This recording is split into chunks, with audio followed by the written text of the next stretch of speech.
बात करते हैं। हमारे साथ मौजूद हैं deputy minister for international affairs at the ministry of labour and social development. हमारे साथ मौजूद हैं माहिर अब्दुल रहमान गासिम साहब and we welcome him on show. Mahir, this is a critical time, we all know. So what is the mechanism for the relief of these stranded Pakistanis you have? Okay, first of all, thank you for the invitation.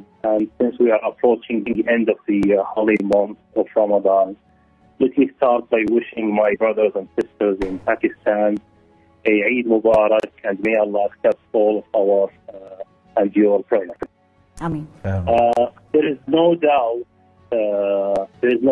that the COVID-19 is not a standard incident to the global economy. And I'd like you to quote the International Monetary Fund Director General when she said that this is worse than the global economic crisis. She was referring to the 2008 crisis. And even worse for us as leaders in the labor sector, when the International Labour Organization predicted that we will lose almost 200 million jobs in the world in this quarter only, in Q2 2020.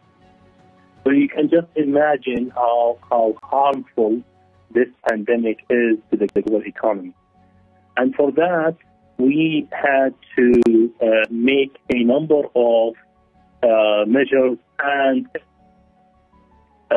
as one of the top countries who had expat workers. Starting with the global collaboration, we've been doing a number of bilateral meetings with the heads of the organizations, of the labor organizations, including with His Excellency Minister Bukhari, the head of the overseas Pakistani ministry. And Saudi this year is the chair of the G20. We called for an extraordinary ministerial meeting for the laborers last month. It was chaired by our minister and with the attendance of all 20 ministers, including also ILO Director General Guy Ryder. Internally, we have looked at a number of measures. So on the health and safety side, MOH Ministry of Health has produced a number of precautionary measures, and they released them on a number of languages, including Urdu, by the way. So that's for the precautionary measures. On the health, the custodian of the two holy mosques ordered that we treat all of the people. They are citizens, they are residents, or even those who have illegal status in Saudi.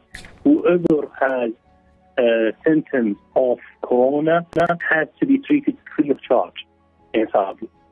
So that's when it comes to the health and safety. When it comes to policy interventions, we have done a number of policy interventions, including Article 41, in which we try to explain further the force majeure articles on the Saudi labor law.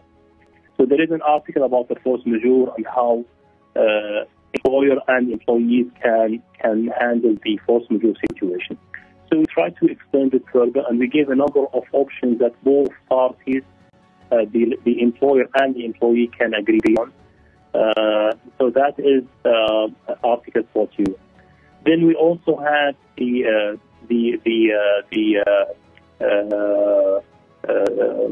option for expatriates to go home, whoever wants to go home. We never force our expatriate laborers to travel back home.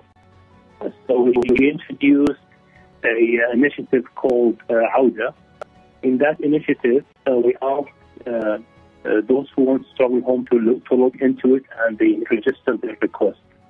Okay. You know, the situation that the commercial flights are not traveling, no longer operating in Saudi. So we have to do a strong bilateral coordination when it comes to travel back home. And here I would like to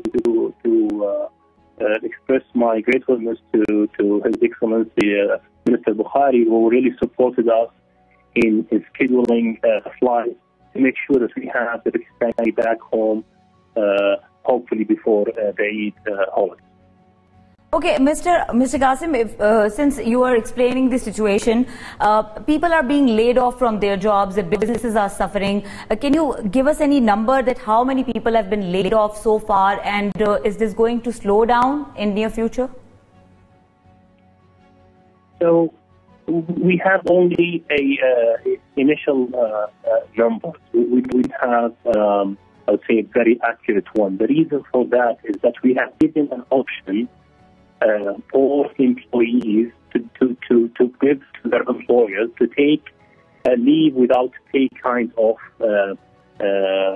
model.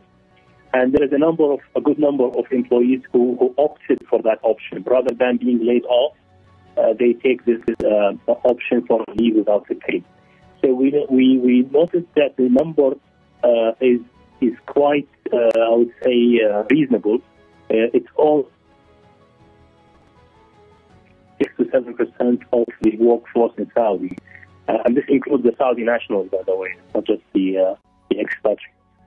So it's not that big. If you look into the number who, the Pakistanis, for example, who wanted to travel home during this period, again, we predicted bigger numbers. We only ended up with almost 20 to 22,000 Pakistanis. Bear in mind that the number of Pakistanis working and contributed to the economy in Saudi is almost 1.5 million. So this number is insignificant to the number of the Pakistani workers who work in Saudi. Absolutely, Your Excellency. I really thank you for coming on to this call as well. I'm truly grateful for your cooperation that you've been giving us as well in the past couple of weeks. We often discuss how many workers, there's always, and just before you there was a reporter quoting numbers as well. We must make it clear that numbers are never accurate, because it's hard to bifurcate between laid off, leave, and then people that just want to come back due to the pandemic. As you know, Your Excellency, we've given now 9 flights, 3 of your own airline and 6 of Pakistan's, and then up till 31st May, which will accommodate around 2,000 and 2,050 odd Pakistanis. So again, especially for the Saudi airline flights, I want to on TV thank you, especially for your cooperation, because these flights are important, because these flights, Saudi Arabia are paying for these flights. They're paying for the airline. They're getting their tests done. They're putting them on the plane, and they're sending our Pakistanis. So ये free of cost हमें भेज रहे हैं. So we want to thank them for this as well.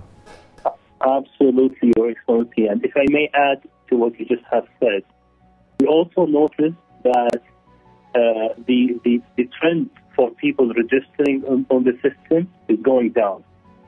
Maybe because we have opened up the economy again. So in the last 3 weeks, we start opening up industries, although it is within certain time frame, not a full shutdown situation like earlier. And now we're evaluating even opening up it further after the Eid holiday. Especially that, alhamdulillah, the mortality rate in Saudi is far low compared to the international rate. The international rate is around 7%. In Saudi, it's around 0.55%, which is, alhamdulillah, a very low number. And we expect that number to go even lower. Okay. Thank you very much. Deputy Minister for International Affairs Mahir Abdul Rahman Gassim was with us. और यहाँ पे वक्त हुआ है एक break का. Break के बाद दोबारा आएंगे. आप देखते रहिए हम न्यूज़.